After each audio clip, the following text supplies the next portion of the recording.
Hey, I'd like to introduce our first speaker of the day, Dr. Heather Brown, giving the talk titled Overview of the Neurodiversity Paradigm.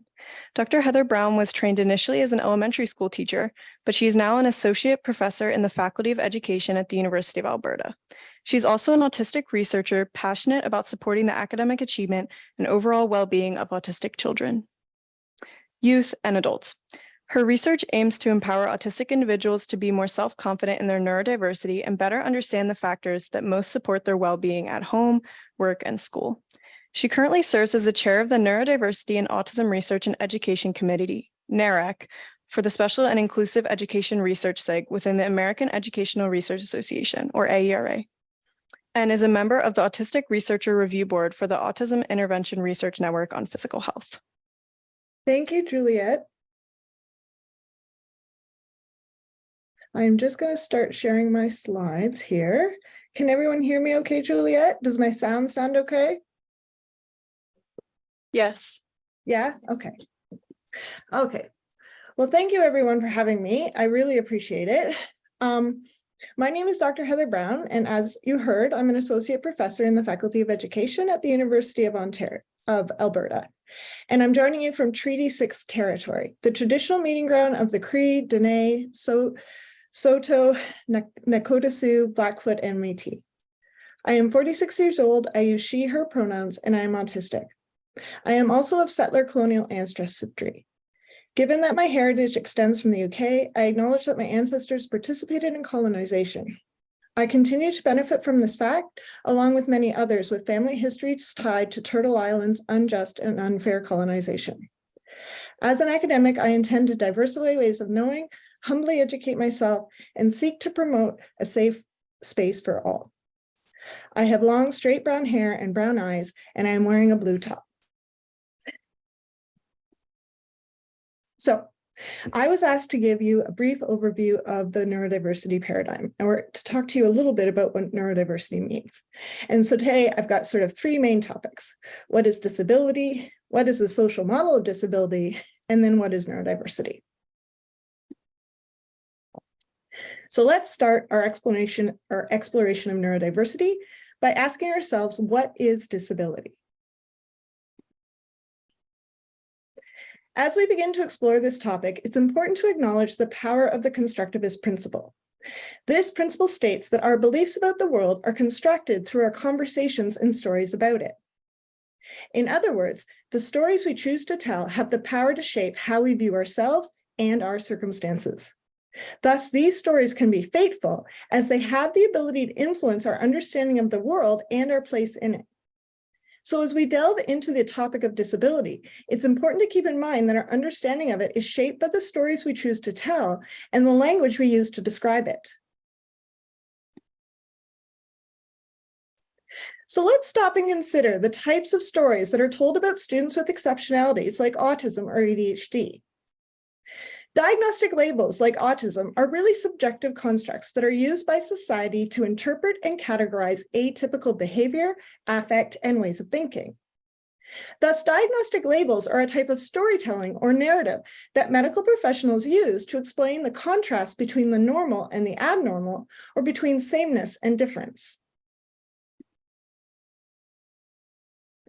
The pathology paradigm defines disability as someone who is not able-bodied or able-minded. In other words, disability is only conceptualized as a loss of function, a lack, or as abnormal and unnatural. Disabilities include physical, sensory, mental, cognitive, intellectual, developmental, and psychiatric disabilities, as well as chronic illnesses. Some people are born with a disability, while others may acquire it later in life.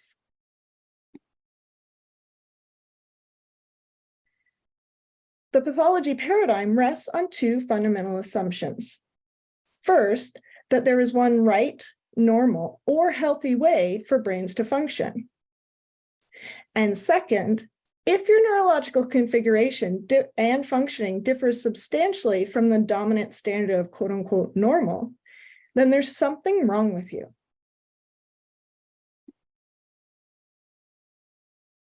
While the pathology paradigm may be the most common and well-known way of defining disability, there are many other models as well.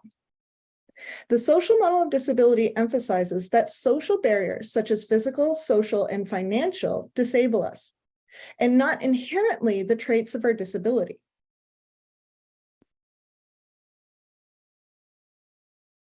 Disability rights activists emphasize that widespread and lasting empowerment of people with disability hinges on our ability to make an internal paradigm shift.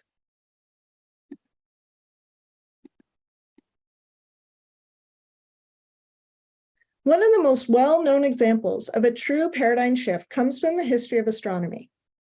The Copernican revolution is named for Nicholas Copernicus, who made the first explicit presentation of the heliocentric model in Renaissance scholarship, and it was written before 1514.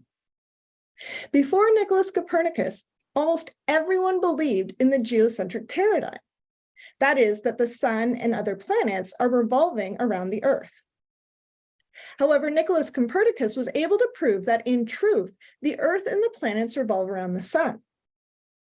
This is an example of a true paradigm shift because it required everyone to shift our fundamental assumptions about how the universe worked.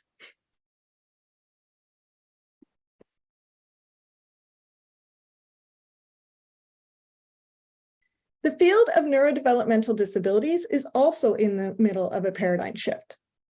The pathology paradigm is being used in an inconsistent, illogical way as clinicians and medical professionals and researchers try desperately to paper over the anomalies that run deeply through it. Now, forgive me, these next two examples are Canadian because I am from Canada. But anyway, so first, there's no normal brain that is sitting somewhere at the Royal Ontario Museum or at the Canadian Institutes of Health Research to which all other brains must be compared.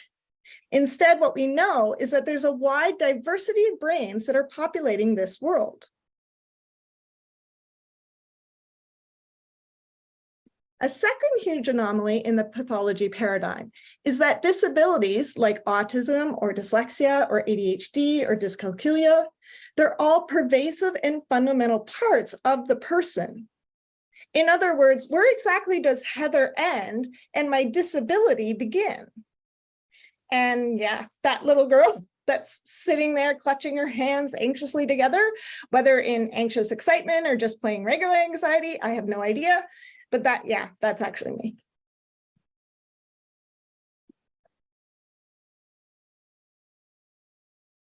Under the pathology paradigm, neurodivergent people are considered to have deficits or weaknesses that must be remediated.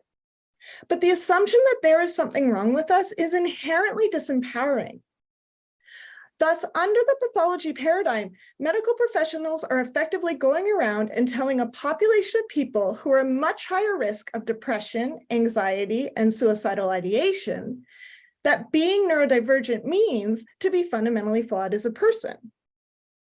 Furthermore, implying that being neurodivergent means to be fundamentally flawed as a person and then behaving accordingly is a particularly bad way of teaching youth that they have value and worth. For we have long known that one of the central features of depression is a negative or undesirable feeling of difference or deviance from others. Unfortunately, the pathology paradigm has also given rise to a form of discrimination called ableism that is not based on the color of one's skin or one's sexual orientation or one's religious beliefs, but rather it's based on one's neurological functioning. Lee Smith at the Center for Disability Rights defines ableism as a set of beliefs or practices that devalue and discriminate against people with physical, intellectual, or psychiatric disability. And it often rests on the assumption that disabled people need to be fixed in one form or another. For example, less than a decade ago, it was common practice for job ads to require that an applicant possessed strong working memory skills in order to be considered for employment. Obviously, my working memory skills kind of suck. The social model of disability suggests that people are disabled by the barriers in society, not by their impairment or difference. Barriers can be physical, like buildings not having accessible toilets, or they can be caused by people's attitudes, like assuming people who are neurodivergent can't do certain things. Disabled people develop the social model of disability because the traditional medical model did not explain their personal experience of disability or help to develop more inclusive ways of living. Disabled people face a range of barriers in society. These barriers may include physical inaccessibility, such as buildings or transportations that are not accessible to people with mobility impairments, or institutional inaccessibility, such as inaccessible information or inflexible employment policies. We often experience segregation. This can include being overprotected at home or being placed in sheltered workshops or segregated services, or having a lack of social opportunity. We often face barriers due to cultural and religious beliefs that stigmatize or discriminate against certain types of impairments. And of course, we face a lot of social prejudice, such as ignorance, fear, stigma, being underestimated or undervalued. And we also are often medicalized with our impairments and differences seen as problems that need to be fixed rather than a natural part of human diversity.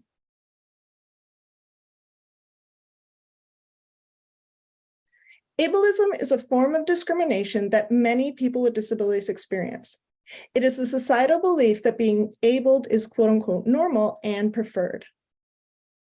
Ableism is a system of oppression that favors being able-bodied, and able-minded at any cost, and frequently at the expense of people with disabilities. Ableism is also found within systems that place value on people's bodies and minds based on societal constructed ideas of normalcy, intelligence, and excellence. These constructed ideas of normalcy, intelligence, and excellence are deeply rooted in anti-Blackness, eugenics, and capitalism. This form of systemic oppression leads people and societies determining who is valuable or worthy based on someone's appearance or their ability to satisfactorily produce, excel, and behave. Importantly, you don't have to be disabled to experience ableism. And ableism set the stage for queer and trans people to be institutionalized as mentally disabled, mentally ill, sexually deviant, or unfit. For communities of color to be understood as less capable, smart, and intelligent, and therefore, quote unquote, naturally fit for slave labor. For women's bodies to be used to produce children when, where, and how men needed them. For people with disabilities to be seen as disposable in a capitalist and exploitive culture because we are not seen as productive. And for immigrants to be thought of as a quote unquote disease that we must quote unquote cure because it's quote unquote weakening our country.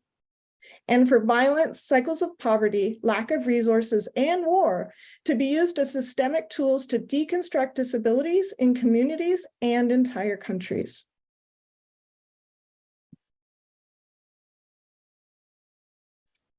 Being repeatedly exposed to ableist attitudes can be devastating. This is why experts believe that the stigma surrounding neurodiversity, the lack of opportunities for social and romantic connections, and the many disadvantages faced by neurodivergent individuals are the root causes of our high rates of depression, suicidal ideation, and suicide. These issues are further compounded by the fact that these disadvantages are often difficult to quantify. The social model of disability looks at ways of removing barriers that restrict life choices for disabled people. When these barriers are removed, disabled people can be independent and equal in society with control and choice over their own lives. Symptoms and impairments are not all that people with disabilities are. Instead, people with disability add great value to our world and have many strengths. In fact, many people with disability report that their impairments are not what impact their quality of life. Instead, their quality of life is most threatened by the constant barriers and discrimination, as well as a lack of understanding and empathy that they face every single day.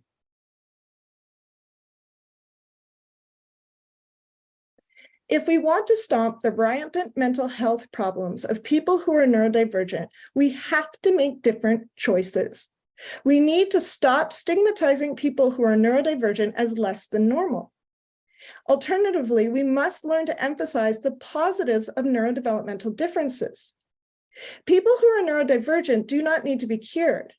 We may have higher support needs, but we also have a range of talents and abilities.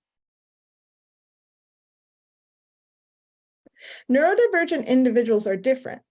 There are reliable differences in how our brains perceive and understand the world. But the meaning that society gives to these differences greatly depends on the story of disability that we believe in.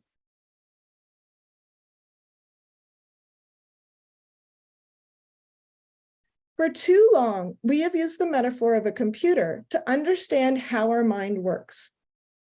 But the more we study the brain, the more we understand that it functions less like a computer and more like an ecosystem. Nobel Prize-winning biologist Gerald Edelman wrote that the brain is in no sense like any kind of instruction machine like a computer. Instead, each individual brain is more like a unique rainforest, teeming with growth, decay, competition, diversity, and selection. In fact, brain forest is a truly excellent metaphor because it helps us to understand how the brain responds to trauma by redirecting growth along alternative neurological pathways, and because it explains how genetic quote-unquote flaws may bring with them both advantages and disadvantages.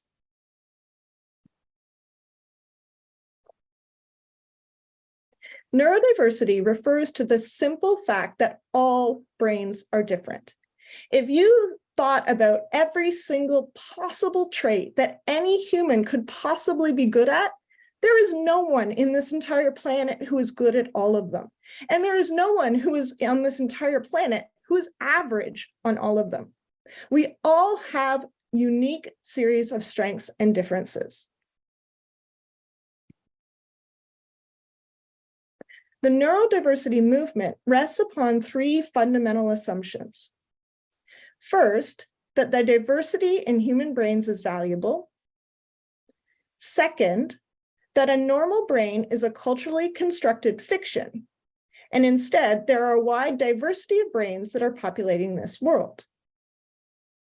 And third, that the power inequalities and stigma experienced by neurodivergent people mirror the social dynamics towards other minority identities, such as those individuals who are ethnic and/or cultural minorities.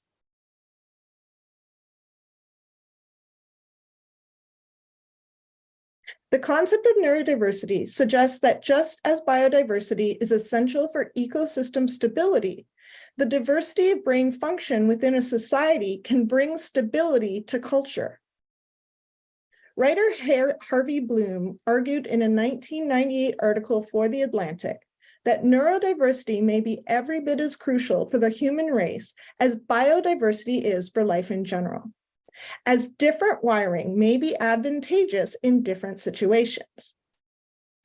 This idea has been embraced by a growing number of companies, including SAP, Hewlett-Packard, Microsoft, and Ford, all of which have adapted their hiring processes to prioritize the hiring of neurodivergent individuals. These companies have found that neurodiversity brings benefits such as productivity gains, quality improvement, and innovation. Neurodivergent individuals, who are wired differently from neurotypical individuals, often bring fresh perspectives to a company's efforts. However, please understand that the term neurodiversity is not an attempt to whitewash the suffering undergone by many neurodivergent people, nor am I attempting to romanticize conditions which cause a particular individual great suffering. Instead, the point is that neurodiversity can help us to acknowledge, appreciate, and be grateful for the richness and complexity of human nature and of the human brain.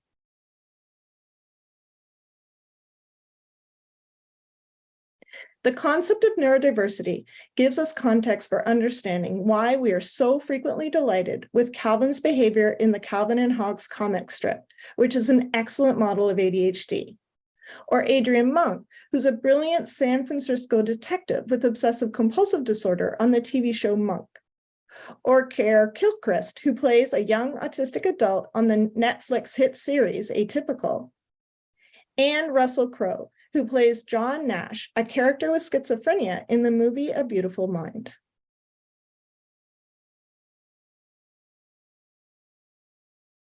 Neurodiversity is a word that's been around since autistic people started putting sites on the internet. It has been expanded to include not just people who are known as autistics and their cousins, but to express the idea that a diversity of ways of human thinking is a really good thing, and that dyslexic, autistic, ADHD, dyspraxic, and Tourette's people, to name only a few, all have some element in common. That is, our brains work differently than neurotypical brains.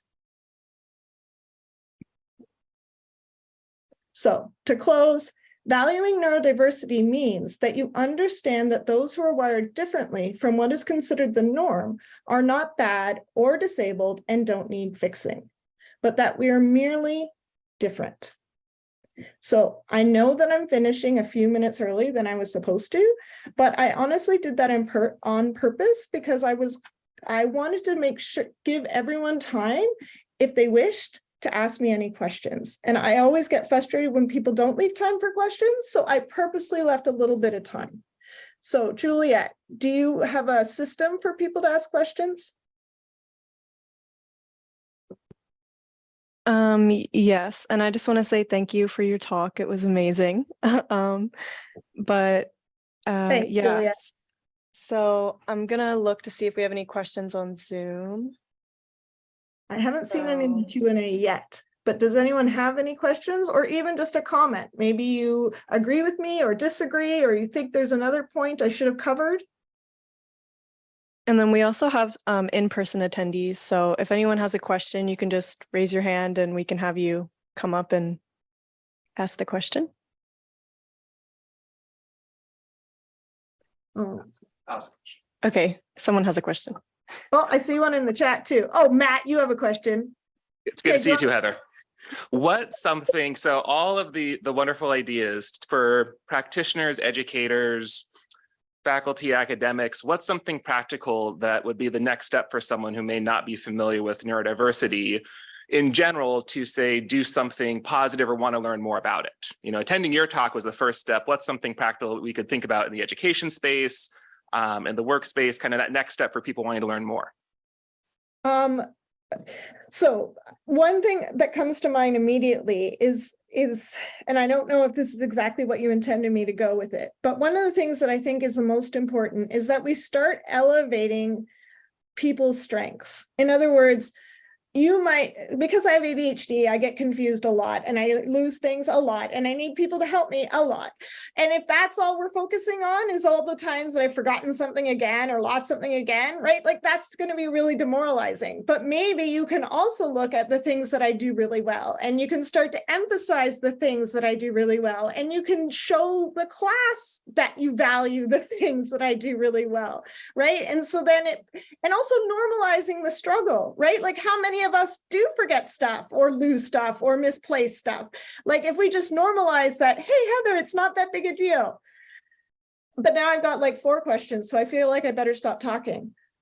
So it says, thank you for this wonderful presentation. I have an open question. Would you feel comfortable sharing some of your journey in academia as an autistic person and how you navigated ableism? So that's not been easy. I will tell you that for sure, 100%. So for me, I built my whole career on being different. And I don't know if that's a good answer or not, but I did. So, I mean, from the very beginning of my grad school and my master's, I was open about the fact that I had ADHD and autism, right? And yes, some people really were discriminated against me because of that information, right? I'm not going to say that that didn't happen.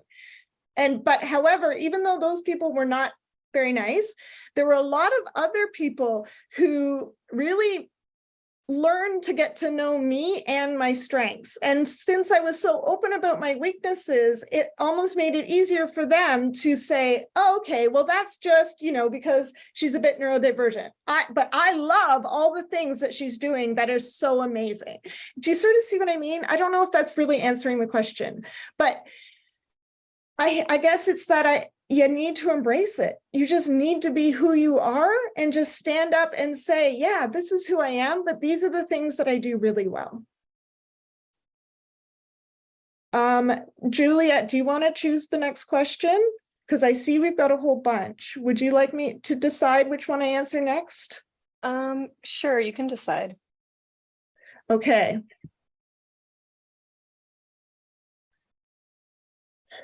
So someone's asking about whether OCD and bipolar would be considered neurodiversity. So there's quite an sort of an academic debate about what ends and what doesn't in terms of neurodiversity, like where are the boundaries? I personally feel that a lot of mental health conditions have neurodivergence underlying them, in the sense that it's that initial neurodivergence coupled with the stigma and discrimination that end up leading to the more significant mental health concerns. So that's my personal opinion, but I know there's a lot of academic debate about that. Right. So there's so many questions and I'm not even sure where to start. So parents feel compelled to protect neurodivergent children. Is that protective behavior hurting neurodivergent children in the long run? I guess it depends on what you mean by protect, right? So if you're experiencing intense difficulty every day, all day, you're going to probably be traumatized by that, right? Like, I can't go to school all day and struggle with my teachers and be bullied by the kids at school because all this happened. Like, you can't do that every day, all day, and not experience trauma from that, right? Like, most of us are going to find that really difficult. On the other hand, if you protect me too much, if you don't allow me to sort of explore these areas that are hard for me and then successfully resolve it. In other words, if I'm always scared to go out and talk to people because I'm always afraid I'm going to be discriminated against and I don't have the tools to be able to handle or navigate that, then yeah, I could be being hurt by being overprotective. So it's not a black or white type answer. I think the most important thing is to look at how much joy your child is getting out of any given day. And you have to ensure that that child gets to experience some well-being, at least for a significant portion of every day, if we want them to be protected in terms of their mental health. There's nothing wrong with practicing things that are hard for you, but it's the amount of time that you spend doing that hard thing that becomes the problem. So how am I doing in terms of time? I'm 3 minutes left. Would you like me to answer one more, Juliet, or would you like to move on? You have time to answer one more, and we actually have a 15-minute break in between sessions, so it's okay if you go over a couple minutes. Okay, perfect. So I am a parent of a 5-year-old newly diagnosed child with autism, and I'm here to learn. You mentioned some things that are setting off light bulbs, like having a good memory for some things and not for others. Yeah, trust me, I get it. Are there tools I can use to track my daughter's diversities? Yeah, there actually is a number of strength-based tools that we could use. So one is called the Neurodiversity Checklist that I've been enjoying using. But I can't remember the names of them off the top of my head. So Juliet, I'll text them to you later and perhaps you could send them out. But essentially you want to just think about what are the traits that someone could be good at. And yeah, my memory for facts and details is fantastic. I can usually pull up stuff that I've read in a book really easily. But if you ask me to remember what I did last week, or if you ask me to remember a person that I like their name or something, I might not remember that at all. And it's really interesting how the same trait can experience differently in different contexts, but essentially just mindfully observe your children. Notice what they're getting joy from. Notice what they are intrinsically motivated to do. And then the best trick that I have for you is once you figure out what they're intrinsically motivated to do, can you get them to do hard things because of that intrinsic motivation? So for example, being a prof is really, really hard. And I have to learn a lot of skills in order to do that well, including how to give a presentation and how to connect with my audience and so on and so forth, right? Would I have been necessarily willing to learn all that information if I didn't want to be a prof? Maybe not. But because I really want to do my job well, because I'm intrinsically motivated to do the job well, I'm also intrinsically motivated to learn skills that may not have come as naturally. So I think that would be my answer. So how do you navigate people using neurodiversity as a checkbox to diversity versus being authentic in their approach? So I get that a lot, honestly, and that's a really good question. I think that it's really hard to know whether you're being used as a token or whether you're being meaningfully and authentically included. And I certainly would never advocate for anyone putting themselves in a place where they're being tokenized. On the other hand, if we're not willing to sort of step up and try to go into those spaces, even though it might end up that we're tokenized, we aren't going to be able to work with the people who are most empowered to make the changes we need them to make. And so from that perspective, I've worked really hard to try and work on changing things from the inside. And because I've made that choice, sometimes it's hard for me. Sometimes I don't win every battle. Sometimes I have to let things go that I don't agree with. On the other hand, I've made a lot of changes because I am willing to try to work with the system. And if I'm patient and I'm persistent and I keep trying, I am able to continue to make changes. So it's not the perfect answer to your question, obviously, but that is sort of how I've managed it in my own life. I've heard about that weeding out mentality before, quite honestly, where people are like, even with exams, what frustrates me the most about universities is that so many of the ways that we are able to diversify our grades are around executive functioning fails, right? Like, you don't get necessarily additional, if you miss the due date, you're just given a 0. If you can't answer the questions as quickly as everybody else, then you can't do as well on the exams. Like, that kind of stuff really does frustrate me. And I don't think there is an easy solution. But what I will say is that I never gave up. Like, I've had professors who have said things to me that were so upsetting that, I would go out and I would have a complete meltdown, right? Because they basically were suggesting that, because I needed help with this, that, or the other thing, I shouldn't be there. And that's going to happen. I can't stop it. But what I can stop is not giving up. What I can say is, you can treat me however you want, and that's going to hurt me and I'm going to cry, but then I'm going to get back and I'm going to keep going, and I'm going to move away from any of those jerks who don't respect me or don't think I'm doing a good job. And I'm going to focus on people like Juliet and Matt, who are amazing friends and who support me and respect me and love working with me. And we're going to do really great things together. I'm carving out a positive niche for myself that works for what my brain needs. And then once I've done that, I can do amazing things. I can win big grants. I can write papers. I can do presentations and conferences, because I was willing to not give up. I was willing to find the neurodivergent people and allies in my life that would support me and allow me to carve out the path I wanted to carve, no matter how many people said I shouldn't do it, or I shouldn't be here, or I wasn't good enough. Juliet, would you like me to answer more? One more. One more. Do you want to choose, or do you want me to choose? I guess you can choose. I know it's hard, eh? There's so many questions and you don't want to let anyone down. Yeah. So the last one, what are 2 things you'd like to see in universal design learning for college students who are neurodivergent? Yeah, I can answer this one easily.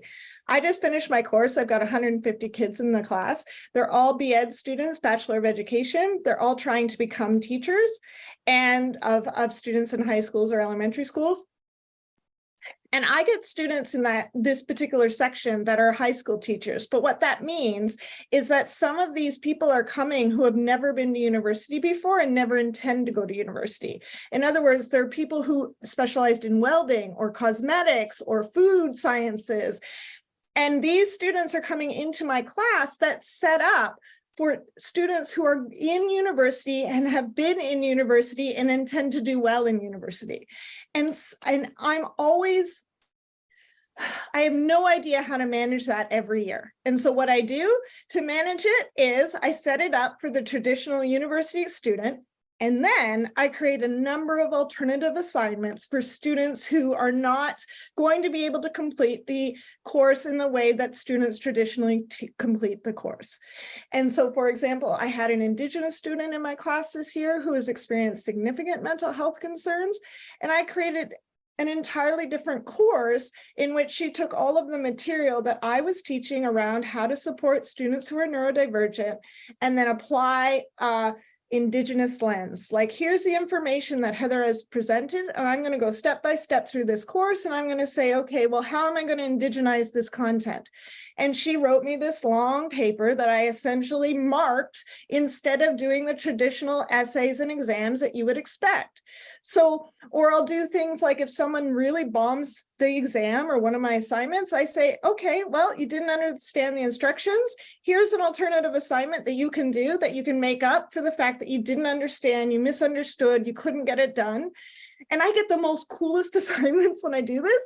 So like this year, I had one student who was going in looking at drama teacher, and I wanted to know, well, what would that look like if we use drama to quote unquote teach, and I'm saying teach with air quotes here, social skills? Because really, when you if you're interested in theater or drama, you have to build empathy, you have to be able to take the perspective of the other, you have to understand how different, and that's not pathologizing, right? Like, we're all learning that together. That's not, Heather doesn't need to go to social skills classes. This is, we're all learning about humans and how humans think and feel and how humans might come from one perspective or another. So she created this long, sort of detailed PowerPoint presentation reviewing all of the research that looks at whether or not this strategy may or may not be effective for neurodivergent kids and how it might help or not help them. So like, that's helping me, that's helping her, and that's so easy. That's so easy for me to do, to give those students an additional chance to show me what they're truly good at, show me their true ability beyond some, minor hiccup that might have happened. So that was kind of long. I hope that wasn't too long, but that's essentially what I think. Awesome. Well, thank you so much again. And then we're going to have a little break, and then we'll introduce our next speaker. Well, thank you, Heather. For having me. It was a real honor. Thank you all for listening and for asking me all these questions. It's quite an honor to be here, and I really appreciate it. Have a great rest of your conference, because you've got amazing speakers, and I'm super jealous. So enjoy the rest of the conference. Thank you. Okay?